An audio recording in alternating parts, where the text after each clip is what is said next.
আসসালামু আলাইকুম। আমি শাহিন, সহকারী শিক্ষক, সরকারি প্রাথমিক বিদ্যালয়। আহ, সর্বপ্রথম সবাইকে স্বাগত আনলক ইংলিশ উইথ শাহিন এই ইউটিউব চ্যানেলের পক্ষ থেকে। আমি এখন আলোচনা করব একটা ইংরেজি সেন্টেন্সের সব থেকে গুরুত্বপূর্ণ যে বিষয়টা, সেটা হচ্ছে ভার্ব। ভার্ব ছাড়া কখনোই আপনি একটা সেন্টেন্স গঠন করতে পারবেন না। অন্য যে কোনো উপাদান এলিমেন্টস আছে সব বাদে কিন্তু একটা সেন্টেন্স গঠন করা যায়, কিন্তু ভার্ব ছাড়া without verb a sentence is totally incomplete.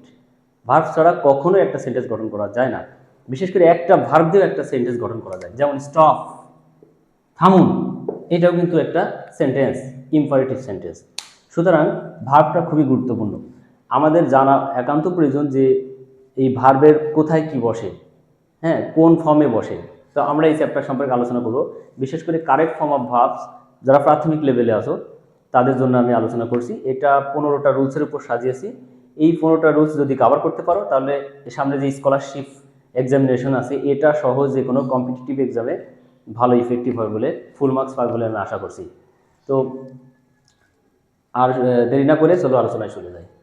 Correct form of verbs অর্থাৎ ভার্বের সঠিক রূপ, ভার্ব কোন জায়গায় কি বসবে, এটা কারেক্ট ফর্ম অফ ভার্বস। আচ্ছা, প্রথমে রুল নাম্বার 1, 1 নাম্বার রুলসে বলা হয়েছে সিম্পল প্রেজেন্ট টেন্সে সাবজেক্ট যদি ফার্স্ট পারসন ও সেকেন্ড পারসন হয় তাহলে ভার্বের কোনো পরিবর্তন হয় না। সিম্পল প্রেজেন্ট টেন্সে এটা কি? সিম্পল প্রেজেন্ট টেন্স হচ্ছে সাধারণ বর্তমানকাল। সাধারণ বর্তমানকালে যে কাজগুলো আমরা করে থাকি প্রতিদিন, প্রতিনিয়ত, প্রত্যেক সপ্তাহে, ধরেন 6 মাস পর পর, অর্থাৎ এই যে আমরা যে নিত্য নৈমিত্তিকভাবে যে কাজগুলো করে থাকি এটা হলো সিম্পল প্রেজেন্ট টেন্স। যেমন সে বিদ্যালয়ে যায়, আমি বিদ্যালয়ে যাই, আমি মাঠে যাই, আমি বল খেলি, সে ঘুমাতে যায়। এই যে ধারাবাহিকভাবে সূর্য পূর্ব দিকে ওঠে, সূর্য পশ্চিম দিকে অস্ত যায়, এইগুলো হলো সিম্পল প্রেজেন্ট টেন্সে। তো সিম্পল প্রেজেন্ট টেন্সে সাবজেক্ট যদি ফার্স্ট পারসন ও সেকেন্ড পারসন হয় তাহলে ভার্বের কোনো পরিবর্তন হয় না। আর পার্সন চিনার আর একটা উপায়, আর আমি পার্সনের উপরে আর একটা অলরেডি ভিডিও করেছি, এটা দেখে নিতে পারেন আপনারা। ফার্স্ট পারসন কোনগুলো? ফার্স্ট পারসন হলো আই, উই। সেকেন্ড পারসন হলো ইউ। আর তারপর আমি একটু বলি যে ফার্স্ট পারসন চিনার উপায়, আ থাকবে, বাংলাতে আ থাকবে। যে ইংরেজি যে ওয়ার্ডটা লিখবো এটাতে যদি বাংলাতে আ থাকে তাহলে অবশ্যই সেটা ফার্স্ট পারসন। যেমন যেমন ধরেন আই, আই মানে কি? আমি, এই যে আ আছে। উই মানে আমরা, মোর একার আমরা, এখানে আ আছে। মি মানে কি? আমাকে, আমও একার কয়েকের, এখানে আ আছে। ঠিক তেমনই ভাবে আওয়ার মানে কি? আমাদের, এই যে এখানে আ আছে।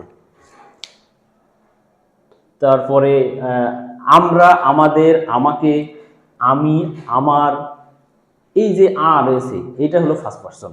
সব কিছু এটাতে বাংলাতে কনভার্ট করতে হবে। বাংলাতে কনভার্ট করার পরে যদি আ থাকে তাহলে অবশ্যই ধরে নেবেন এটা ফার্স্ট পারসন। আর সেকেন্ড পারসন ত থাকবে, ত বাংলাতে ত থাকবে, শুধুমাত্র তোমরা বাদে, বাদ বাকি। যেমন তুমি, তুমি তাহলে কি? ইউ। তোমাকে, ইউ, ইউ মানে তোমাকে, তয় ওখানে ত আছে। তারপরে তোমার, তোমার তাহলে ইউ মানে ইউর মানে তোমার, এই যে তোমার ত রয়েছে। হ্যাঁ, যাই হোক, এই বিষয়ে আমি অন্য বিষয়ে আলোচনা করব। তো এই যে সিম্পল প্রেজেন্ট টেন্সে যদি সাবজেক্ট এই দুইটা পার্সন থেকে থাকে, অর্থাৎ ফার্স্ট পার্সন এবং সেকেন্ড পার্সন, তাহলে ভার্বের কোনো পরিবর্তন হবে না। যেমন দেখেন, উত্তরটা আমি করে রেখেছি। হ্যাঁ, উত্তর দেওয়া আছে আই ড্যাশ ইন ক্লাস 5, আমি 5ম শ্রেণীতে পড়ি। এখানে রিড দেওয়া আছে, আমি আজ পড়ি, কাল পড়ি এবং প্রতিনিয়ত আমি পড়তেই আছি। সুতরাং এটা simple present tense. I read, এই রিডের কোনো পরিবর্তন হবে না, রিড রিডই বসে যাবে। 2 নাম্বারটা দেওয়া আছে everyday you dash in the field, প্রতিদিন আমি মাঠে খেলি। এভরিডে প্রতিদিন, ইউ তুমি, dash in the field, play in the field, প্রতিদিন তুমি মাঠে খেলো। এখানে বলেই দিয়েছে যে প্রতিদিন, আপনার অভ্যাসগত কাজ, আপনার করা লাগে প্রতিদিন, এটা হলো সিম্পল প্রেজেন্ট টেন্স। তারপরে দেওয়া আছে we dash that he is honest, আমরা জানি যে সে সৎ। দেখেন, অলরেডি আমি সাবজেক্ট সম্পর্কে, পার্সন সম্পর্কে আলোচনা করেছি। তো আমরা জানি যে সে সৎ, সে সৎ একবারে তো সব শেষ হয়ে যায়নি, সে সৎ, সিম্পল প্রেজেন্ট টেন্স। আজও সৎ, কালও সৎ, পরশু সৎ। একটা লং টাইম ধরে শেষ হয়। সুতরাং এটা simple present tense. We know, নোই বসে যাবে।